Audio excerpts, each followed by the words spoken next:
Welcome to the Wife Stories YouTube channel. New video every day, and don't forget to subscribe. Here we go. The phone rang, and when I picked it up, I heard my grandson Mike's voice. "Hey, Pappy, you've got company. Should I send her over?" "Sure, Mike. Did she mention what she needed?" "Nope, just asked for you." "All right, let her know I'm in the little red house about half a mile down the road." Mike is my grandson, and his father is my son Billy. They live in the house where Billy grew up, starting when he was 4.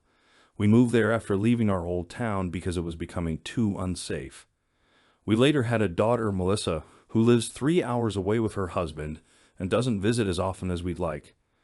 I sold our old house to Billy and his wife, Susan, for a very reasonable price because I couldn't bear to sell it to a stranger. I bought a smaller place up the road. Though I don't avoid the old house, the memories there were too hard to bear. Now, we're making new, happier memories in the new house with Mike and his little sister Rosetta. They're bringing joy into our lives. That morning, I had just gotten out of bed when I had a nagging feeling that today might not go smoothly. It wasn't anything specific, just one of those vague, uneasy premonitions. I had been puttering around the house for a bit when the phone rang. The feeling was getting stronger. I watched as the car pulled up my lane. A thin, gray-haired woman slowly got out and moved toward the door. From a distance, she looked familiar. As she got closer, I could make out her features, and my day went right down the drain. The first thing I recognized was the funky scar on her right knee, and then I saw the one that matched on her other knee. The second was new, at least I had never seen it before. She now had 2 replacement knees. Her hair was no longer brown and to her waist, and she had lost a lot of weight. I guess you're wondering what I'm rambling on about. We need to go back 6 years to begin the story. We had been married for 24 years, and there were pretty good ones too. We lived for the children as well as ourselves. We didn't have a lot of money in the bank, but we were rich with experiences. Hardly a week went by that we didn't go to one place or another. Museums and parks were the favorites, whether local, state, or federal. We went to carnivals, church suppers, concerts in the schools, and any other thing that sounded like fun. The kids were encouraged to participate in band and sports activities at school. We embarrassed them when we cheered louder than anyone else. That's what family is for, isn't it? My wife and I were both retired earlier than most. We are both disabled. She had bad knees and could hardly stand. After teaching for years and carrying some extra weight from having the children, her knees were shot. My back was bad enough that I couldn't lift anymore. My knees were also shot. I loved her to death and thought she felt the same about me. I worked construction for most of my life. To do the job correctly, you need a good set of knees and a good back. I worked for the same company for 28 years when they brought in a new manager. He, in turn, brought in a group of buddies from his last job. They were slow, not too good, and had no pride in their work. Then work became harder to find, and there were layoffs. The senior people were the first to go. The company has since gone under. I do small home improvement jobs to help make ends meet.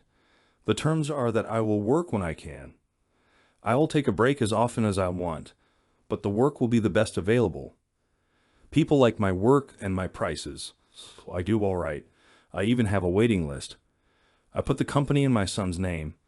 He gets paid and gives me the maximum I am allowed to earn on disability.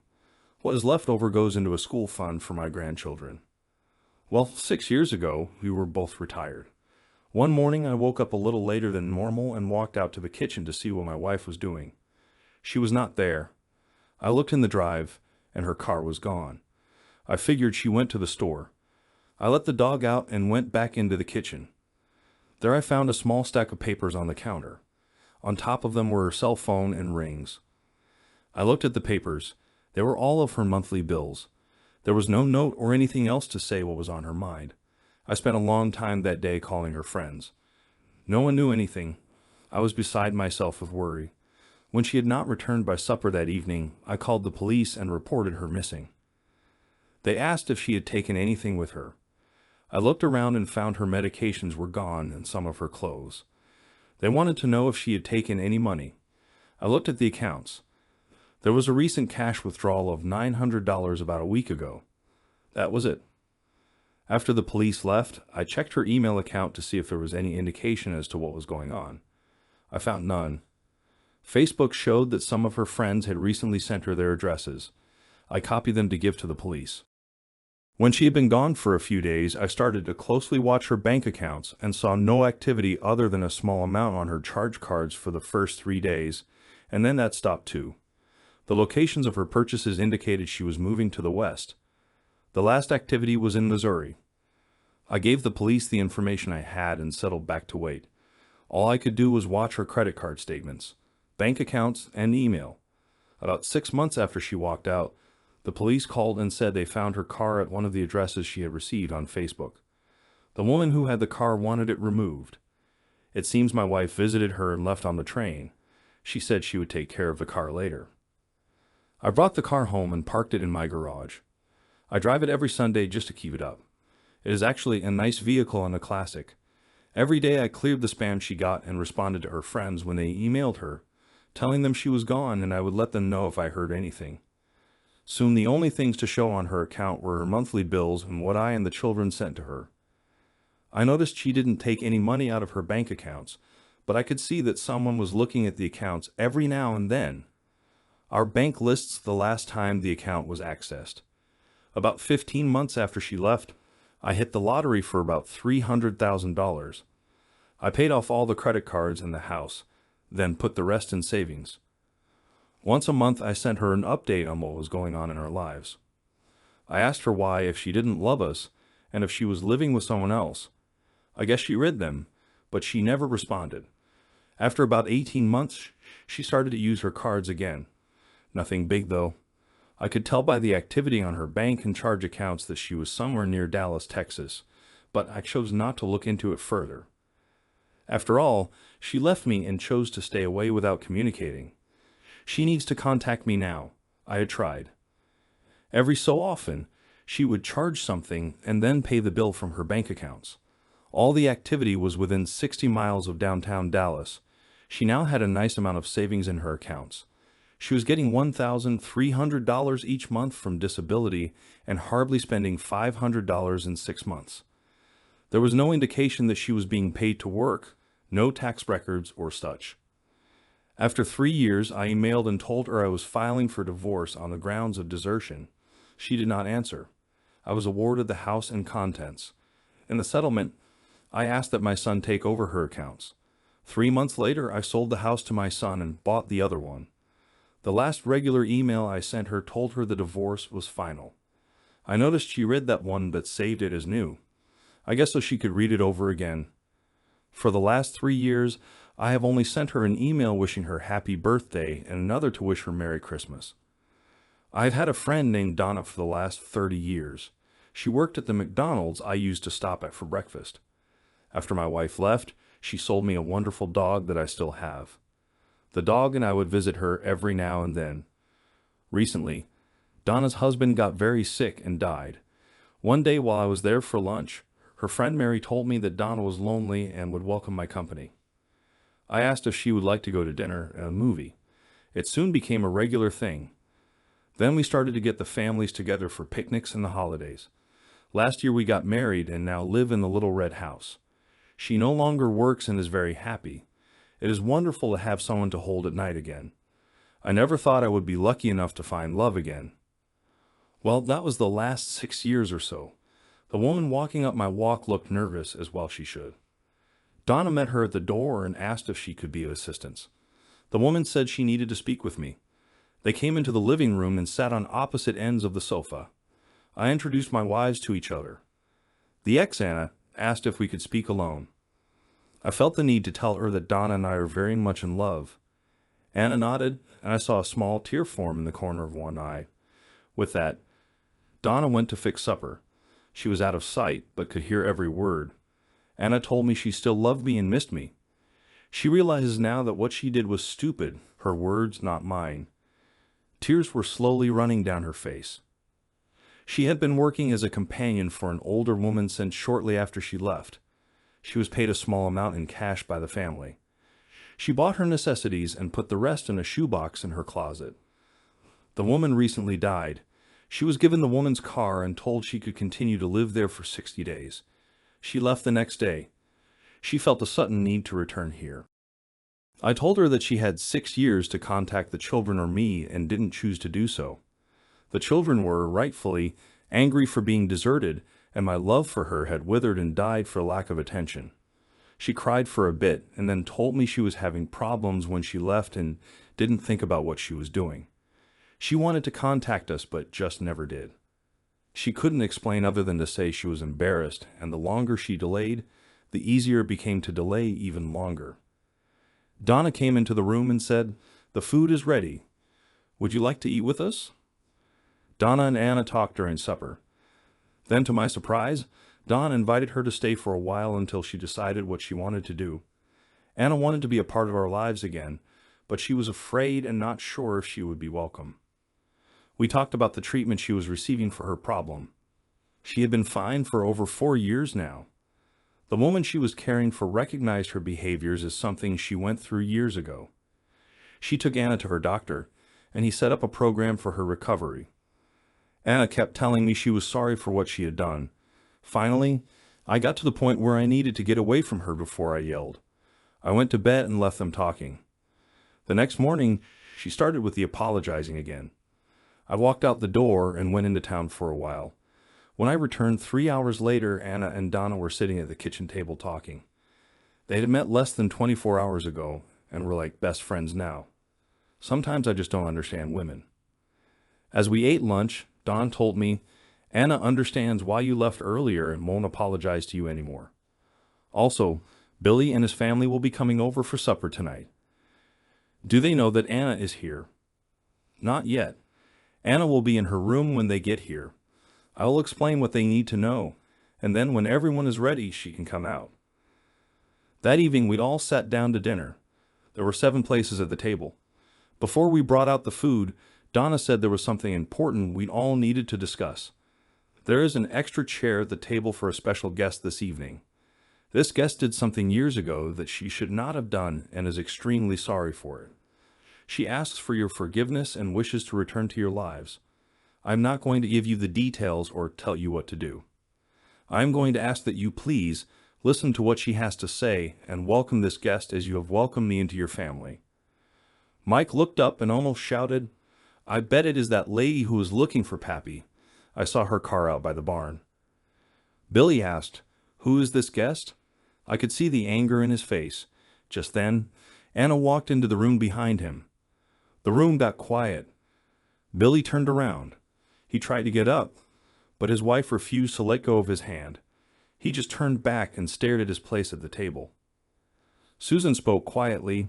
"I never knew your mother, and you never told me much about her except that she left without any warning. I know it made you very angry. I would like to be able to meet her and hear what she has to say. If you must leave, you can do so. If you do, the children and I will spend the night at my parents' house. I love you, Billy, and your children deserve to know who their grandmother is." The room became quiet enough that you could almost hear everyone sweating. Finally, Donna got up to get the food. The meal was quiet, very quiet. When all was done, Susan, Billy, Anna, and I went into the living room and sat down. Donna took the children out for a walk.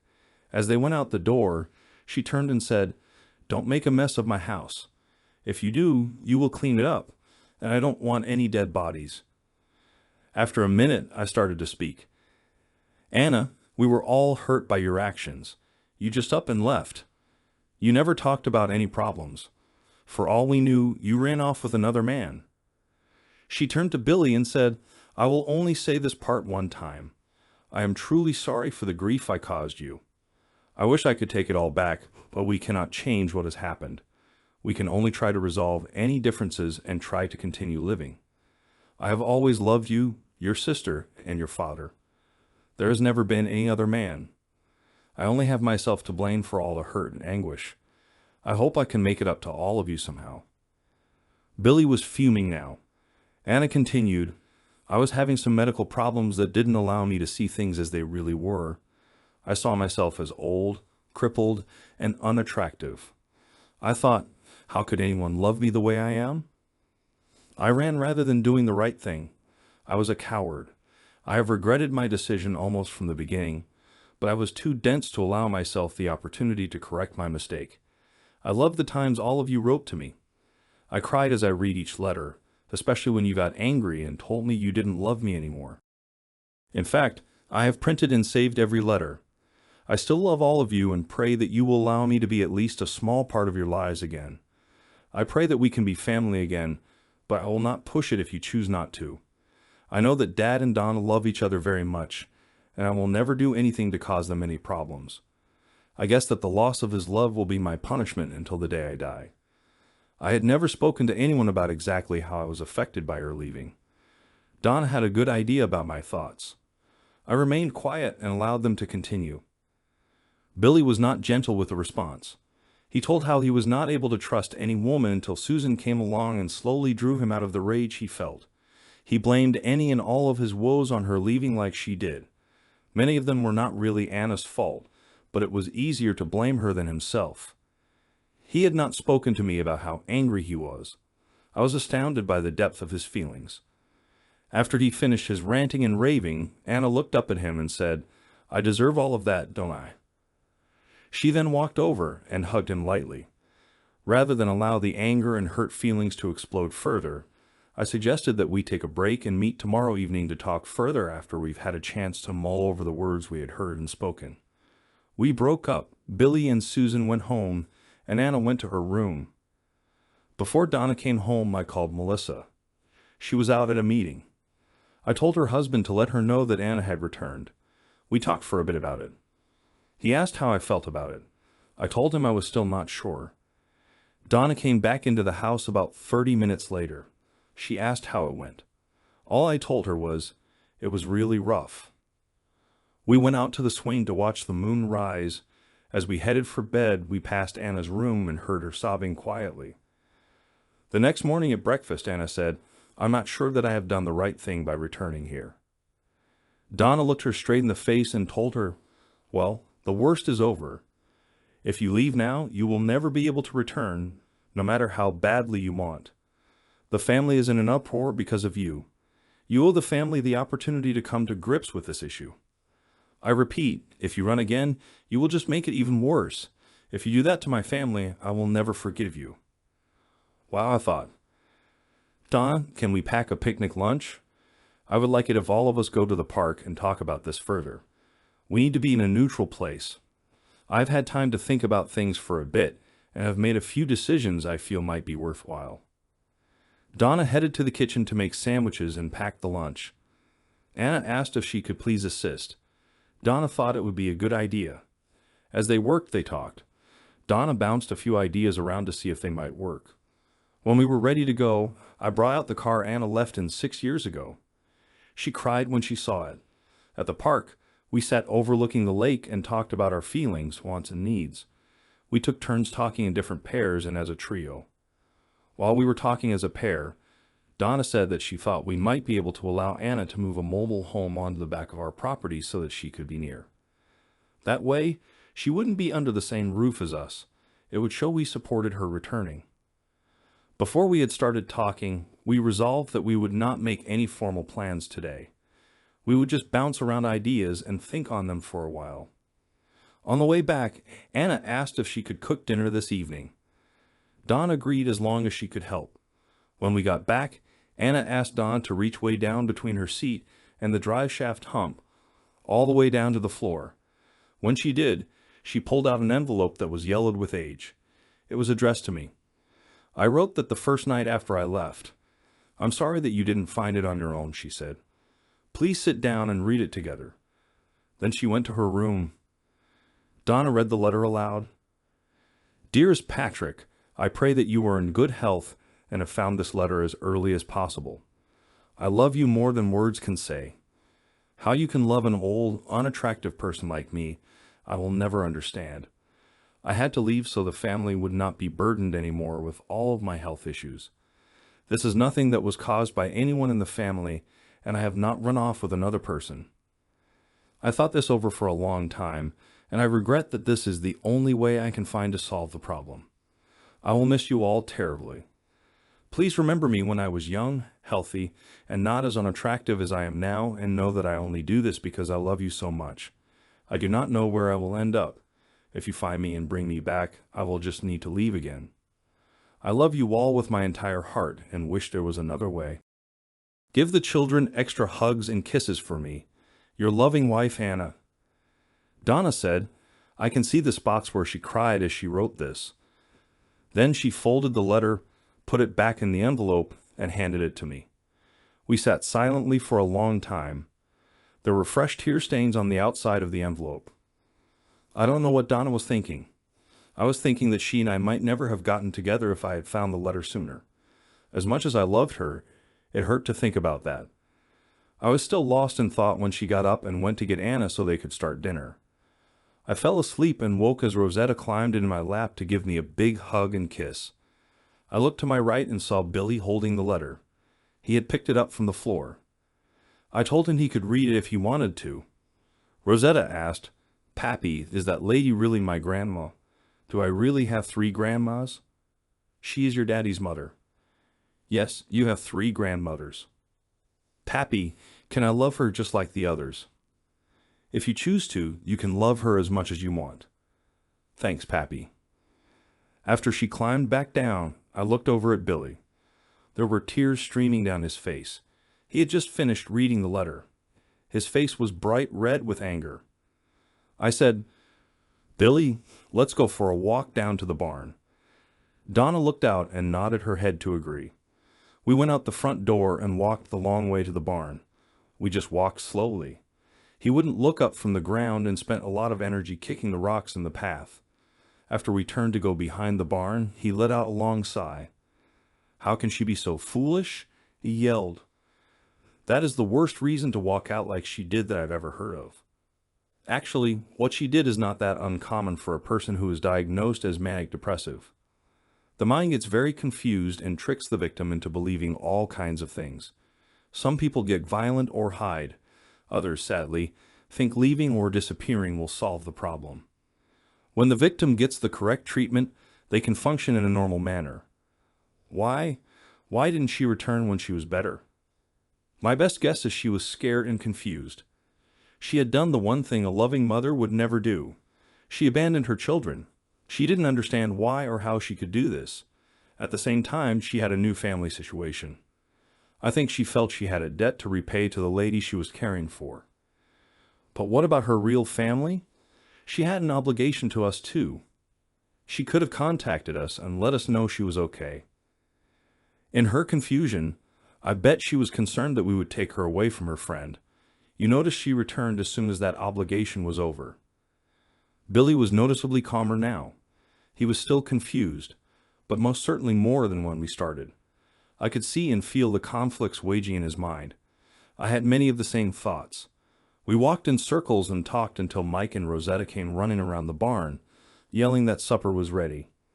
On the way back, they both held Billy's hands. Finally, about 20 feet from the house, Rosetta stopped and looked up at her father. Can we love our new grandma? She squeaked. Yes, Daddy, can we? Mike asked. Billy just lightly squeezed their hands and said, We'll see. The children knew that if he said that, the answer would most likely be yes. Later on, they both squealed and said, Thank you, Daddy. Then they ran for the door. Billy stood there for a minute and then reached out for me and we hugged each other. Thanks for talking, he said. This is really confusing. I agree. We headed for the door and went into supper. Most of the talk at the table was between the children and their 2 grandmas. It was light and breezy. There were many questions about where Grandma Anna had been and what she was doing. She answered them honestly, but simply. She didn't mention her leaving or illness. When the children asked a question she wasn't ready to answer, Grandma Donna would start talking.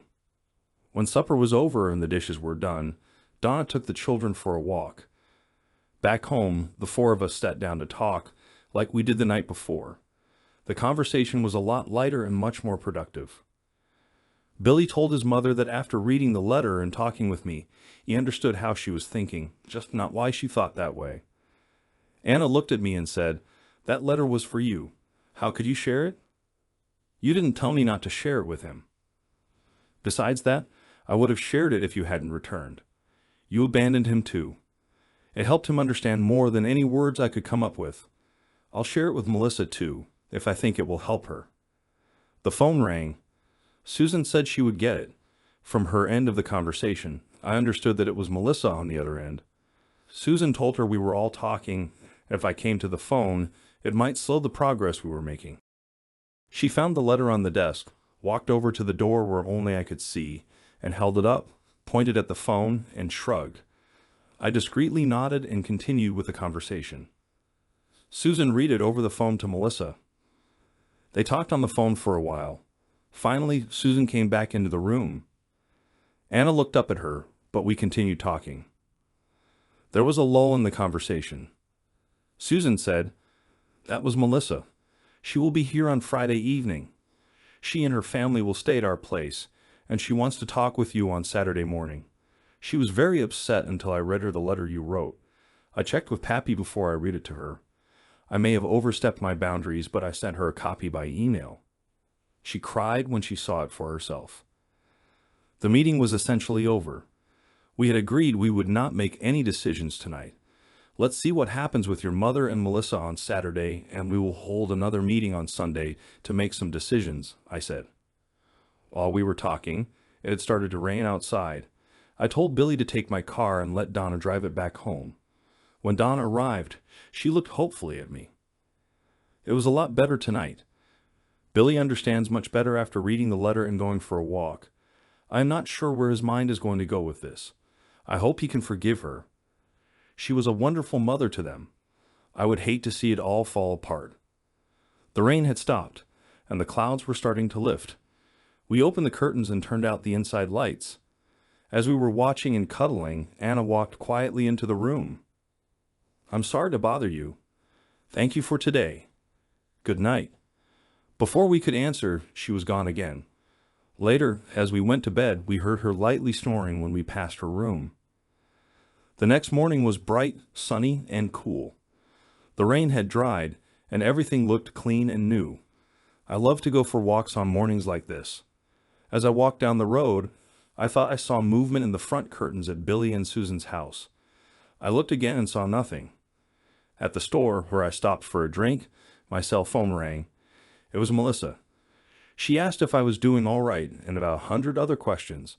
I answered them the best I could and queried her on the same subjects. She was glad her mother was back and in good health. She would see me for a few minutes on Friday, but she wanted to talk with Billy the most before she met her mother. I told her to have someone call when she was ready, and I would come over. We said our goodbyes as I neared the little red house. I went into breakfast. Since Anne had returned, I had not gone to do any work. My list was getting longer, and people were getting anxious about their projects. I had Donna call and tell them I was starting on my list again, and would be with them as soon as time allowed. The first job was to replace the windows and frames on an old farmhouse. I had 2 more to do by the time the weekend arrived. I promised to finish on Monday or call if I was not going to make it. They were happy. I had a call as I neared the old house, so I swung in. Melissa and I talked, but didn't do so much walking as I was tired from working. She was satisfied with my answers and thanked me with a big hug and a kiss on the cheek. I went home to supper and a nap. Sunday dawned bright, clear, and cool. The wives fixed breakfast. Afterward, they started to prepare a cookout for lunch. Everyone enjoyed the burgers, hot dogs, fried chicken, numerous veggies, and salads. There would be homemade ice cream for dessert later on. Everyone had a pleasant time. I noticed our children sat together off to the side where they could watch the goings-on.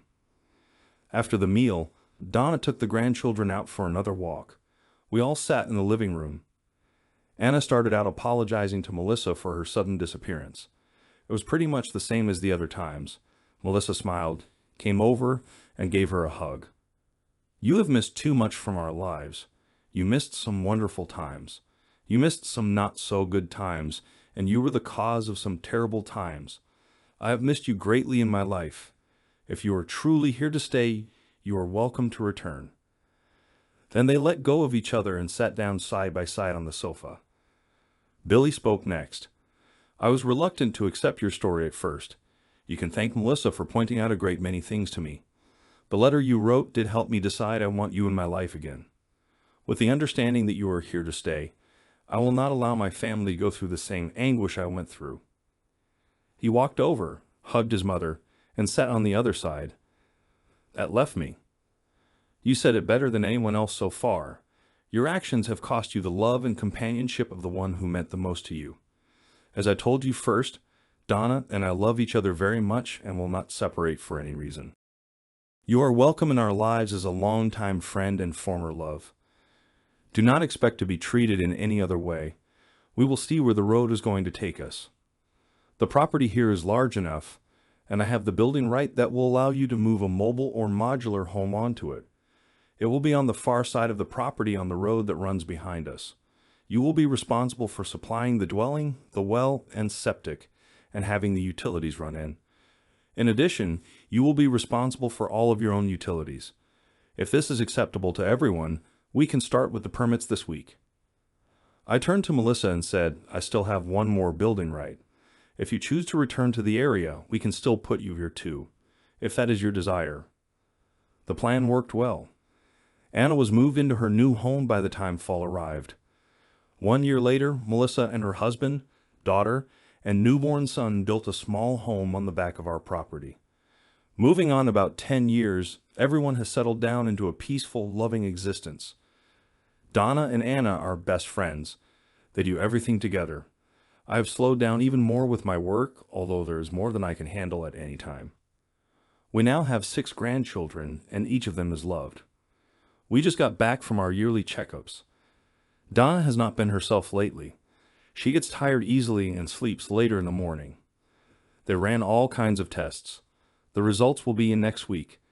We sat out in the swing on the back porch to watch the sun go down tonight. As we watched, we cuddled and talked. She said, "Pat, I love you with all my heart. I know you love me too. I can feel that something is not right. Please do not be upset when we go to the doctor next week. I have not felt right for some time now, but I didn't want to worry you. We have had some wonderful years together. If they are to end soon, then that is the way it is to be. Always remember the good times we have had." I hugged her and said, "You always were the worrier in the group. The doctors will fix whatever is wrong, and we will go on." When we left the doctors the next week, she was quiet. We drove home, and she went in to fix supper. After supper, we sat out on the swing again. "So, what did the doctor say today? You have been really quiet all evening." She crawled into my lap and sighed. As we sat there, she began, "Years ago, before we were married, I had a cancer scare. The doctors operated and removed it. I have been cancer-free for the last 25 years. It has returned. We will go and see what can be done for you. This time, it is spreading throughout my body already. They said there is no way to stop it now. I might have as little as 6 months to live." Through my tears, I asked, "How do you want to handle this? We need to tell everyone about it. There should be no surprises for anyone. I want to live what I have left of my life in dignity and as much comfort as I can. I will not be medicated to the point that I am a vegetable.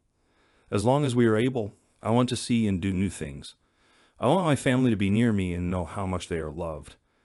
And as much as I love you, I need to be buried next to my first husband, Frank, in the family graveyard at the old homestead where my brother lives. We have been the best of friends. I am lucky to have loved you all these years, but Frank and I were soulmates since we were in 3rd grade. Please understand." We sat for another half hour and then got ready to go to bed. As we kissed goodnight, I turned and whispered, "I understand completely." While she was still able, we went to concerts and plays. We spent a lot of time visiting the parks we loved, and not a day was wasted. She began to include Anna in more and more of our adventures. She said she needed help in the restrooms and such. Soon we needed to stay home more and more. Anna was at her side most of the time. Anna started to stay over some nights. One night about a month before she passed, Donna and I were lying in bed. She said, "How would you feel about bringing Anna into your home after I am gone?" I didn't answer. I just held her hand and gave it a small squeeze. She went on, "When we were first married, you used to talk to her all the time in your sleep. Many times, you sounded like you were madly in love. Other times, you were angry. Since she has returned, you still talk to her, but you are never angry anymore. I think you still love her, but won't admit it to yourself." I rolled over, kissed her long and deep, and told her she was talking nonsense. "I want you to be happy when I am gone. If happiness is being with your first love, then please do it. I have spoken to her about this, and you both have my blessing. I love you and am grateful you are thinking about my happiness, but now is not the time to talk about such things." I rolled over to her again and started to caress her body. She sighed, and exhaustion overtook her as she drifted off to sleep. The last week, she still refused to take any strong pain medications. I could read how badly she hurt. She still insisted on doing as much as she could for herself. Finally, her body gave out in the middle of the night. We were lying there asleep when I heard her sigh, and she reached for my hand, smiled, whispered goodbye, and was gone. I called for Anna. She came quickly. Anna started to make all the calls to notify the family and the authorities. The night before the funeral, we had the most horrendous thunderstorm I have ever seen. The lights went out in the funeral home. A few minutes later, they came back on. The children joked that Donna was playing a trick on us. The morning of the funeral was still dark and rainy. While the pastor was finishing up the service, the sun came out. The sun shone down through the stained glass over the altar directly onto the casket. It was beautiful. There was a potluck dinner at the church after it was all over. Her children all stood behind me. As the oldest thanked me for making his mother so happy for the last years of her life, he said, "Mom was lost until you came into her life and saved her. When Dad died, she had no life for the longest time." I told him they were all my family, and it would always be that way. After it was all over and I was at home alone, I started to consider the requests Donna had made of me. To always remember and love her was easy. To care for her family was easy too. But could I be happy if I married Anna again? I have no idea. Life without Donna was not easy. I moved out of our bedroom and slept in the living room on the sofa. Every time I had a thought that I wanted to share, she was not there, but I shared anyway. The children tried to spend time with me, but they had their lives too. Anna was around a lot, but there just was no spark between us. To keep my mind busy, I started to do odd jobs again. The rules were the same as before. I just worked shorter days and took more breaks. There would be no heavy lifting or climbing ladders more than 2 steps high. I still go by the restaurant where we had met. Mary is now the manager. Last week, she told me that one of the other customers had asked about me. She thinks the lady might be of interest to me. I told her she could give the lady my phone number. If she is interested, she can call me. I was not in a hurry to get involved with another romance. Good company is always welcome. About a week later, I received a phone call from a woman who introduced herself as Martha. We agreed to meet at a barbecue place not far from where she lived. She said she would recognize me. When I arrived, I asked for Martha.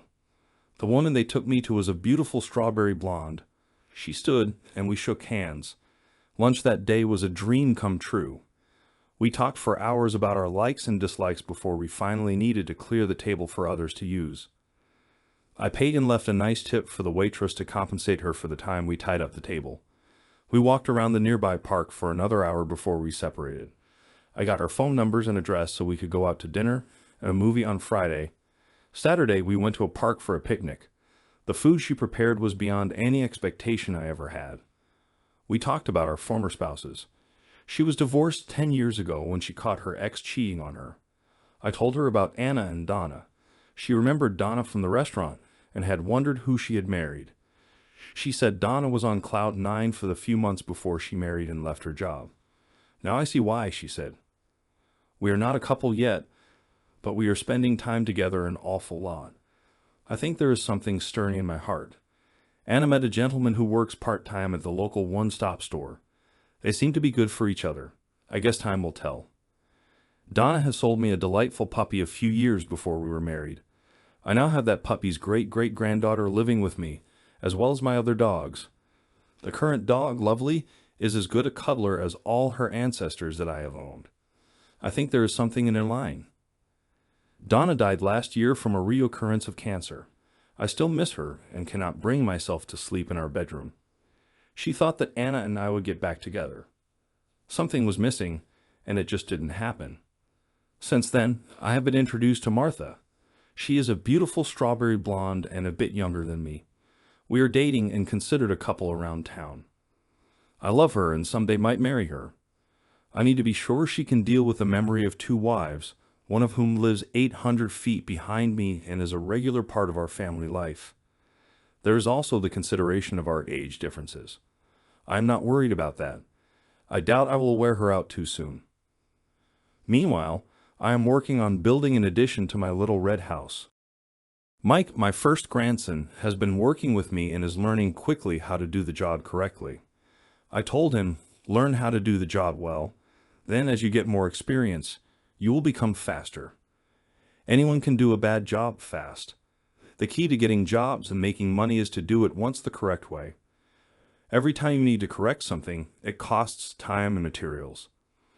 The original dining room is too small for the size of my family now. There will also be a new bedroom with a large window overlooking the valley below and the sunsets that I love. The new addition will not interfere with the large back porch and the swing that Donna and I love so well. Martha and I are continuing the tradition of spending a great deal of time in museums, parks, and other local attractions, as well as supporting the musical and sports programs at the local schools. Over the years, our family has rebuilt and maintained the grandstands and snack bar at no cost to the school. Mike and my son, Billy, now do most of the work. To honor the length of time of our family tradition, the school board has named them Pappy's Place. We were awarded lifetime passes to all the activities. They are framed along with the proclamation, and both hang on the wall of my small office. We still pay for every seat we use and everything we consume from the concession stand too. We still cheer louder than anyone else, especially for the family and special friends.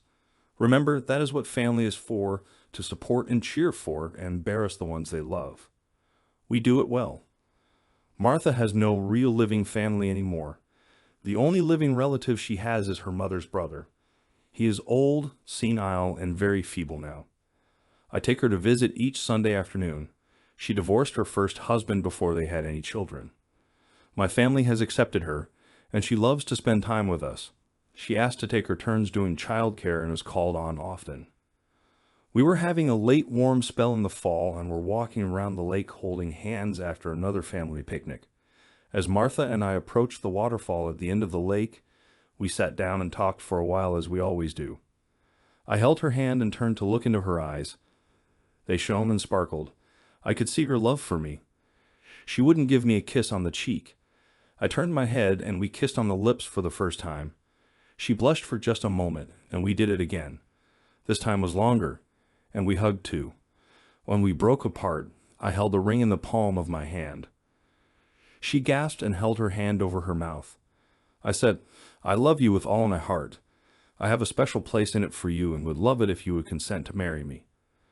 She held me tightly and whispered in my ear, yes. Tears ran freely from both of us. We sat for a bit, and then slowly walked back to the family. After we sat down to dessert, my daughter Melissa looked at the ring on Martha's hand and screamed, when did it happen? Everyone else had a puzzled look for a moment, and then Anna saw the ring on Martha's hand and screamed, when did it happen? Everyone else had a puzzled look for a moment, and then Anna saw the ring too. She hugged Martha and told her she was a lucky woman. Don't let him get away like I did. We were married 3 weeks before Thanksgiving. When we returned from our honeymoon, we moved into the new bedroom together. It was the week before Christmas when Martha thought she had caught a case of the flu. I took her to the doctor. He ran some tests and told us it was nothing to worry about. She would be fine in almost no time. Martha asked, how long until I should be over it? I don't want to ruin the holidays. The doctor said, you should be feeling much better by then, but you won't be over this for a very long time. He was facing me and smiling as he said it. Needless to say, Martha was confused. She saw us grinning at each other and said, what do you mean by that comment? I walked over and gave her one of my best hugs and a good kiss. We are going to be parents. I whispered to her. She fainted. It was a good thing I had hold of her at that time. The doctor and I sat her in a chair. She came out of her faint quickly. She looked puzzled. How did it happen? I replied, the usual way. She hit me. Well, at least I didn't say any style. She hit me again. The doctor told her, since you are over 40, this is considered a high-risk pregnancy. I want to see you every other week. If there is anything of concern, we should call or come in. We decided to wait until she showed to say anything to the family. Christmas and the rest of the holidays were wonderful. Our secret stayed safe until the end of June. We were at the park for another picnic when Melissa did the hand over her mouth number again and whispered to Martha. Martha smiled. Melissa screamed. Why does she always do that? The family came running. We all sat down at a table, and the questions began. No one could hear anything for the noise. It sounded like rush hour in Manhattan. Someone didn't like the noise and started to kick vigorously. As it all died down, I finally spoke. Martha is due to give birth to our son around the beginning of August. Then there was more noise and more kicking. Everything is progressing well. We have seen the doctor every other week since she felt ill just before Christmas. We will be going to the doctor once a week, starting the next month. We have not decided on a name yet. The next month and a half were busy, and there was always someone dropping by to make sure we were doing well and helping out as needed. One evening, we were relaxing in bed. I was caressing her body. She leaned over to kiss me. After she moved away, her water broke. I called the doctor, and we headed out for the hospital. As I drove, she called Billy to let him know. He was to call everyone else. When she was off the phone, she smiled and said, "Now maybe you will stop talking to Anna about when she was pregnant." I just looked at her, completely lost. She said, "For the last 6 weeks, you have been talking to Anna in your sleep about when she was pregnant. Sometimes you talk to Donna too." We were at a red light. I said, "I'm sorry. I didn't know." Martha giggled and said, "I think it is cute. They were both very lucky to have you for the times they did. I am even luckier. When I divorced my first husband, I thought I would never be a mother. Now my fondest wish is coming true." Horns honked behind us. We drove on to the hospital. After 12 hours of labor, Joseph Patrick was born. He was 7 pounds exactly and had the reddest hair I ever saw. The first thing Martha did was count the fingers and toes, at least 4 times. When we were in the recovery room, she nursed him for the first time. He knew what he wanted and dug right in. He had a healthy appetite. We came home on the second day. The doctors wanted to hold them both for an extra day since Martha was older than the normal mother, and it was her first. The family all welcomed us home and then left to allow us time to settle in. Enough food to feed an army of nursing mothers was left behind. Each day, one or another of the children and their families came over to help around the house if needed. Anna was there almost every day to cook and help while I was out working, not that I was gone long at any time. Martha and Anna are becoming best friends now. Mike graduated from high school in June. He was 3rd in the class of 240. They were from all over the county. The family is proud of his accomplishments. After Sunday's supper, he and I went for a walk around the property. I asked what his plans were. His answer left me speechless. "I want to work with you, to continue the tradition of your company. Good work and honest price. I was going to ask you today." I told him about the money we had saved to send him to college and how he could make so much more money with his degree. Mike told me he would go to school in the evenings. He had already signed up for the first classes. "But I love doing the work you've shown me to do. I feel completely at ease doing it and love to see the finished results. People trust you to do a good job, and I want to continue the tradition. The classes I want to take will allow me to manage the company. I just need the practical skills to do the job correctly. Right now, there is no one in the area that does what you do as well as you do. Those customers who cannot hire you need to bring in someone from out of town to work on their places. Or they hire some of the local guys who just do not care. Their work looks okay when they are done, but it is not done to your standards and never holds up. They also charge more than you." I had to agree. A good part of our business was fixing the others' errors. When we returned to the house, I called everyone together and announced there is now a new company in town. We will be calling it Pappy and Mike Construction. As of Monday morning, Mike will work with me and learn how to build houses correctly. Everyone was ecstatic that the company would not die off when I got too tired to work anymore. Mike and I started to take on more and more jobs. Word got around that he was almost as good as me. Even with his help, there was more work than we could handle. Later, when I was sure he was doing well on his own, we hired other workers for him to train. I believe one of the ways to train someone is to have them teach someone else. To teach, they need to think of why they do everything, not just do it. I still continued to work, but mostly just to be sure the job was done correctly. We now have 5 guys working with us, making it a total of 6 workers and an old fart hanging around. The company still can't keep up with requests for work. About 2 years later, Martha was feeling ill again. When we went to see the doctor, he ran the tests again. This time, when he came back in to give us the results, he was shaking his head and smiling. Martha turned bright red and said, "Oh no, not again." He looked at me and said, "How do you do it at your age?" "Just lucky, I guess. How far along are we?" "About 3 months, I'm thinking." "You know the drill. We will see you every other week until the last month unless I see something that needs to be monitored more closely." This child was born slightly premature. She was 5.5 pounds. We named her Sally Marie after Martha's grandmother. The child is a real fighter. She came home the day before her original due date. What can I say? She hit the ground running and has never looked back. Anna helped Martha with both children while I was out working. When I came home, Joey was always the first to greet me at the door. Then Lovely, Martha, and Sally, followed by Anna. Anna always held back, but she was always there. Fast forward another 15 years, Pappy and Mike construction is going great. We now employ 32 people. Mike hires only the best candidates and trains them personally. He now has specialists in plumbing, electric, rough and finished carpentry, and some who just do small jobs like replacing doors, windows, and doing siding. We also have a subsidiary company that only does painting, wallpapering, and that sort of thing. Anyone who does not do the best work is let go, and a replacement is found. The employees are paid top wages and have the best benefits available. We have only had to let 2 people leave. The family, the employees, and their families all get together at the park for a potluck picnic 3 times each summer. We play softball, volleyball, and many other games. One of the favorites is the Hillbilly Horseshoe Contest. The horseshoes are toilet seats. We save all the old ones from our remodels. Winning teams are responsible for the next picnic. The Christmas party is always the best around. The company covers the cost. Everyone gets a gift chosen especially for them. The employees all get their bonus checks at the end of the evening. Joey graduated this year. He was the valedictorian. There must have been 400 graduates. He is the newest employee of Pappy and Mike. He has worked with us since he was old enough to keep clear of trouble. I believe he was 16 when he was allowed to drive his first nail.